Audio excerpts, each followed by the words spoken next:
All right, what's going on? It's Bobby Skinner talking Giants with your Week 10 offensive line report. We're going to look at John Michael Schmitz in this game, but we'll start with Andrew Thomas, right? And I was excited for one thing in this game is to watch Andrew Thomas versus Micah Parsons. We didn't get it very much, but Thomas sure as hell won the battle in those 5 plays they got against each other, and just a couple other plays we'll go through of Thomas just being great. I almost died when he was injured on the field, and I was revived once he came back on the field because he's my only reason to watch Giants football going forward. Let's get into it. Make sure to like and subscribe. If you're not liking and subscribe and you're watching an offensive line report in week 2, what is you doing, baby? All right, let's get into it. So we're going to start with the Micah Parsons plays first. We'll go through the 2 pass plays. Good job absorbing. Again, nothing spectacular here but this is good, right? 1, 2. We're perfect right here, right? We're at that second step. We're quick. We've got depth. We're protecting our inside, right? We're not giving him any hands to work against you and get you off balance. So Parsons does the right thing, right? Which is what Andrew Thomas invites rushers to do, is to bull, right? And, he's got a lot of speed to power to generate. But just watch how Thomas is able to absorb this, right? This guy is again, a freak. Bam, absorb it.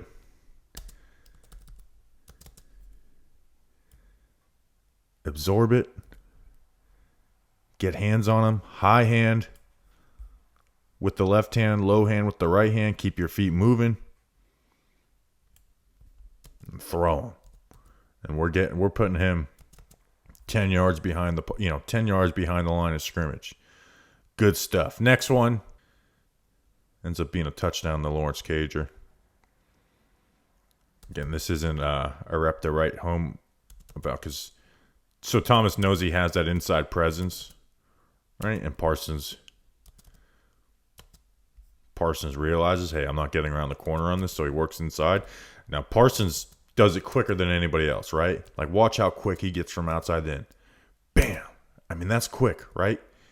And he's able to cross Thomas's helmet, which Thomas is very good about not allowing that to happen. But against a guy like Parsons, it happens. But just a good job staying calm, punching with that right hand, put your right foot down, wash it down, right? You have Pugh helping there, but he's washed this down regardless. But you got to be quick reacting to this. And he is. But that's just because Parsons is. Bam! He's quick, man. And then in the run game, this is a great combo here with Daniel Bellinger to spring a run. This is sick.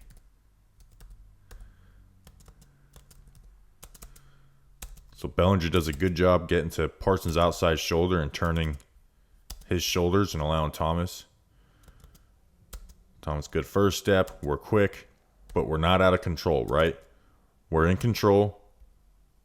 We're connected. And just keep your feet. Drive through him. Keep your feet moving. Drive through. Turn your hips. Bam. And then guess what? Saquon Barkley is able, he trusts Andrew Thomas. I can run tight off of him, right? I don't have to get wider than I need to be. I run tight off him. Good stuff. Here, first play of the game. Nothing to write. They're on the backside of this. Again, they're both kind of just out there going through the motions while everybody else is over here. And then the last one versus Parsons.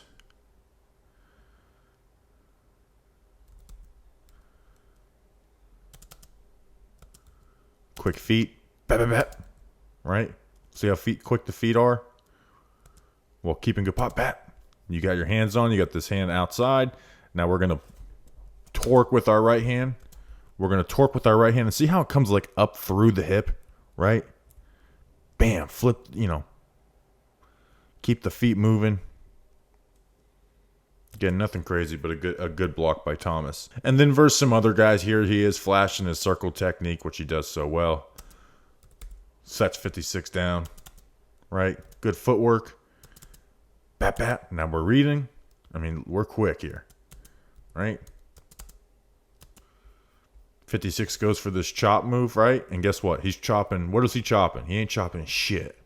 He's chopping air because Thomas has his hands out here, right? And that's bait. That's bait for the rusher to try and chop and get Thomas off balance. He goes for that chop. Thomas pulls his hands. Look, he's just, like Stewart. Look what I can do. Not doing anything. Thomas reloads his hands. Feet are connected. Get to that shoulder. He wants to counter back inside. We're ready here. But guess what? He's on the ground. Next play versus the inside 4-eye. Just good IQ. And there's another good IQ Thomas play we'll go through in the JMS segment. But I figured I'd give love to JMS on that part. Right? You're setting for Sam Williams. You see him drop. And then immediately power down. Immediately. Get your hands on him. Nice wide base. That left hand engage, control, and right hand ready. I mean, anytime you get him versus a 4-eye, you're gonna get some wins. And then the last play in the run game, just a good job on this zone. All right, first step, bucket step. Again, look how quick we close the gap on this while, again, not leaning either, right? Like staying with good balance. Close that gap. Keep your feet moving. Good stuff. So, I mean, we're used to good stuff with Andrew Thomas, but it's so good to have him back and be able to watch him do the good stuff because he's my favorite football player in the world to watch. And I don't care who knows. So we're going to finish off with JMS. Some negative in this game, right? And I think the most negative plays came against Micah Parsons and DeMarcus Lawrence, right? Which is not really a matchup for a center most of the time. There's some really good IQ stuff with JMS. Like, he understands the game. The game's not too fast for him. But he does have like a handful of bad reps, but he also shows like good hand usage. And I'm confident JMS is going to figure it out and become a pretty damn good center in the NFL, right? Like, there's no panic. And even when he does make his mistakes, right, it doesn't look like it's just, oh my gosh, this guy's not built for this. And again, there is a lot of good he puts on film too. So let's get into it. Now, I referenced this blitz that the Cowboys ran, this blitz tied with a stunt, right? And it's a good call by them. But the Giants do a great job picking up, except for the right side's going to miss the stunt. But I'm showing it from this angle, right? Because these blitzes have their cues, right? So you see that this safety is lined up, is stacked up on this corner, right? And you see how he's not aligned like directly on the tight end or whoever. And it keys off that this is going to be a nickel blitz, right? And it's a nickel blitz. You're going to see stunt picked up right here. Andrew Thomas picks up the blitz. And we'll see it from the other angle. You see Thomas does a good job, right? And JMS pointing out, like Thomas points it out, look, he's pointing out, we got a nickel blitz coming. We got a nickel blitz. I don't know if this is a front they saw or whatever, right? But the Cowboys do, like, I love how, if I was a Cowboys content creator, I love how they would, tie these things together with this stunt, right? Because you got Micah Parsons out here who can kill you on stunts because he moves so well, right? So you got that, and they do a great job. They set towards it. Thomas goes and picks this up. JMS, right? Let's hit it from the JMS point of view. Good job. Get his hands on him. You shut down Micah Parsons. It's a damn good job. But Thomas does a good job help Pugh get on this, and then peels off and picks up this nickel blitz, which we talked about them giving up a sack on that last week. So some just really good IQ stuff. When on the other side, Bredesen gets beat by that chop, which means you're giving up a sack, even though the ball should have been out on the flat. All right, so let's get into the rest of the JMS plays. Here versus Mozzie Smith, another rookie, first-round pick out of Michigan. Pass cake. Right? We set towards him. This is good. Head-to-head relationship. Right? We set towards him. He works back this way. We're one-on-one. And he attacks your back, right? And he gets it. He gets it. But just good job to slide your feet over, get that leverage back. And he's trying to do this herky-jerky bull and pull. And if he shifts his weight so far this way, just use that wrestling background, get leverage, and put his ass in the dirt, right? When they redirect, Force them with that weight. Take them. Next play versus Mozzie Smith again.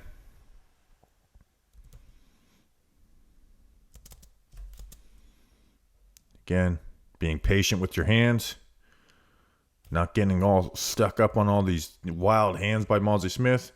Get that right hand. Bring the left hand. Slide your feet over. Good anchor, good strength, good stuff. And that guy's, Mozzie Smith's strong as hell. Next play. We're going to use hand replacement. We're going to anchor. Good stuff, right? We're setting. He works back this way. We're matching and we're mirroring. We get hands on him. He tries to break hands off. Watch that right hand. Go back in. Place it. And then anchor down. Anchor down. Sink your ass low. Sink your hips low. Bam. Good stuff. Lockdown. Now here you're going to see a good start, but it ends up getting beat by Mozzie. We set. Mozzie does a good job fighting hands off, but again, JMS replaces.